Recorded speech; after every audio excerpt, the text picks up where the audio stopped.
ఊరుకు పడమని భాగమందటువంటి జాంబవుల వాడ ఉన్నది. వాడ లోపల పెద్ద మేతరి భార్య మాత లింగాల దేవి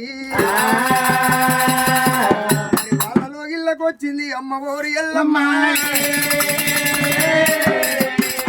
వాళ్ళకున్నది ఒంటి నిట్టాడు గుడిసె తాటి కమ్మల తడి వీత కమ్మల గుడిసె ఉన్నది.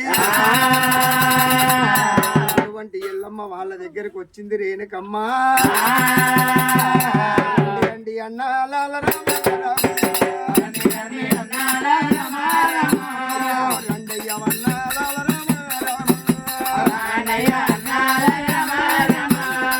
కొడుకు పెట్టి బాధలకు చదివి చెంచాలం పట్టిన అలా 3 గడియలు దాచుకోమంటది ఎల్లమ్మ.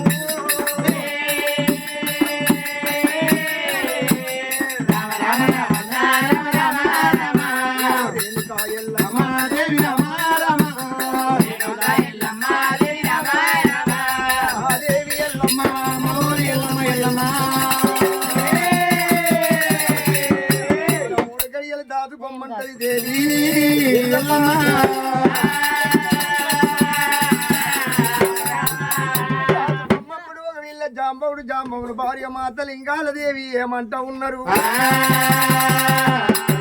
ఎల్లమ్మా నిన్ను మేము దాచుకోవాలంటే కట్టేడు బొలవరు మాకి మన్నరు, నువ్వు పెట్టేడు భుజనాలు మాకి మన్నరు. అటువంటి ఎల్లమ్మ 3 గడియలు ఇమిడిపోతానన్నది. ఎల్లమ్మ పెట్టేడు సొమ్ములు జాంబవులకి ఇచ్చేసింది.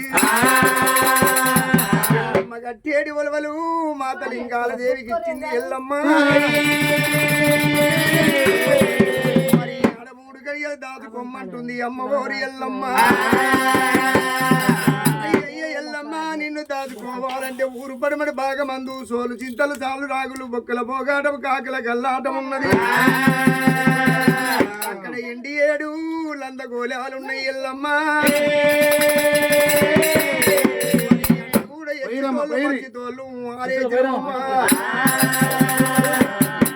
ఇమిడి పోవురా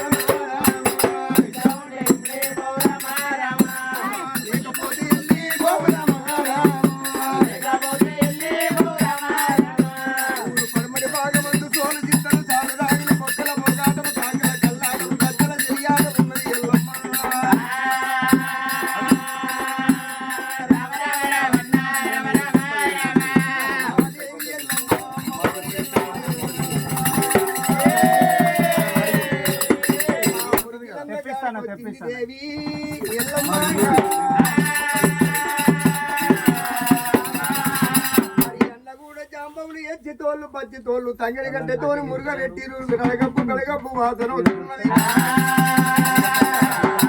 మల్లెలు మారుతున్నాయమ్మా.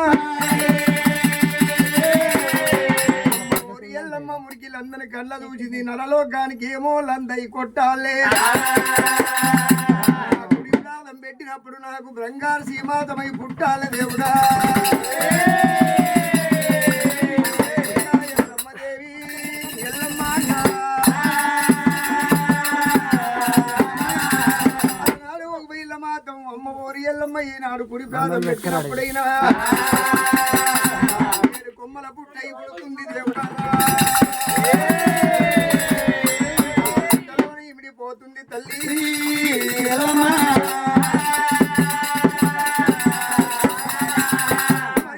మర్యాద మరి ఇట్లా ఉన్నంగా తల్లి పోయినంత దూరం ఏరు బండారు ఏర్పాటు ఉన్నది. చూసుకుంటా బాలపరచరాముడు రాముడే వచ్చిండు తండ్రి రామయ్య.